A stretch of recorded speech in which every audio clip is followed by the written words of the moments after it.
Benvenuti alla presentazione di un libro che non si vedeva da secoli, un libro scritto totalmente a mano da Maria Votta, che è qui accanto a me, e dalla calligrafa Simona Raimondi, che arriverà perché sta ultimando la stesura di uno di questi libri. Nel libro, un libro così prezioso non poteva che essere racchiuso da una copertina ancora più preziosa, realizzata a mano chiaramente da Stefano Zampieri, che è un artista tenuto appunto qui accanto. E il libro è nato come la collana è nata proprio come una sorta di non direi lotta, però contro un po' la moda dell'ebook, per far capire che in realtà di un libro quello che deve anche contare è il contenitore, non soltanto il contenuto. Quindi se io posso leggere lo racconto su un ebook di metallo e di plastica, anzi magari di metallo, di plastica, rispetto a un libro di carta, quello che deve poi quindi variare è appunto il tipo di carta, il tipo di legatura, il tipo diciamo, di contenitore. Poi quindi abbiamo pensato, io e Stefano, insieme, di realizzare un libro fatto totalmente a mano, impreziosito da una collana, da una copertina unica. La cosa divertente è stata che ci siamo posti un problema all'inizio del discorso. Ci facciamo qualcosa di unico, ma dai su, ma quale cosa unica? Tu che fai l'editore? Ti pare che faccia una cosa unica, i costi, i tempi, le difficoltà? Tu che fai il pittore? Sì, capirai, mi metto a fare le stampe. Ma unico, che vuol dire? Chi scrive è unico, scrive qualcosa, usa delle parole che coniugate in un certo modo diventano uniche, però non si legge, perché chi scrive è come un medico, non si riesce a leggere mai. Allora ci vuole un'altra capacità, un'altra grande capacità, che è la calligrafa, caccia alla calligrafa.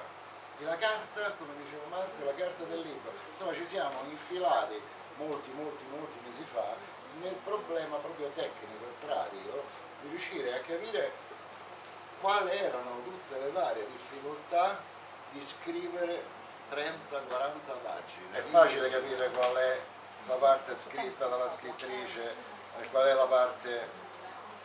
Non riuscite a leggere questo libro, riuscite a leggerlo, perché qui uno va in farmacia e gli dice mi dà questi prodotti. Quindi per favore. Un pezzettino se non mi dispiace. Leggi la parte che ho scritto prima. Perché è più leggibile. Certo. Sono affezionata comunque alla dimensione fisica della scrittura, perché devo dire la verità, un pochettino l'avevo dimenticata.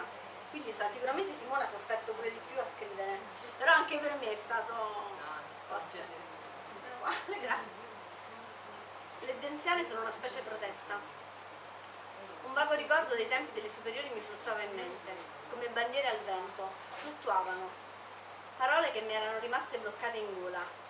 Capita che stai camminando per strada con il naso all'insù e poi una macchina ti investe.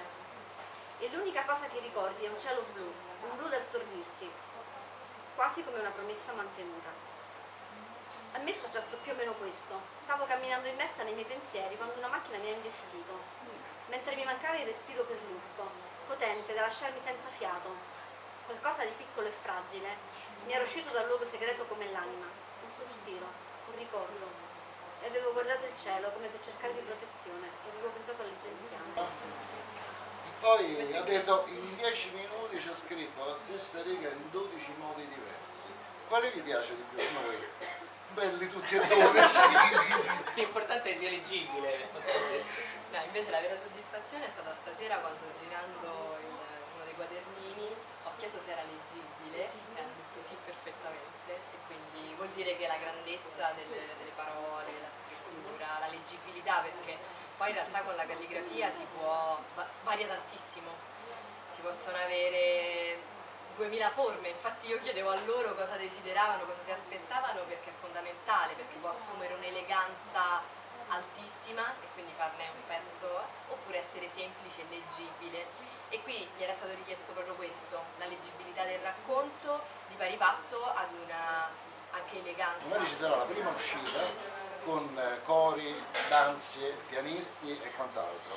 Il 28, questo ve lo dico perché chi lo vedesse da quelle zone vada al Teatro Alberione di Modena e avrà questo spettacolo alle 18 di domani pomeriggio.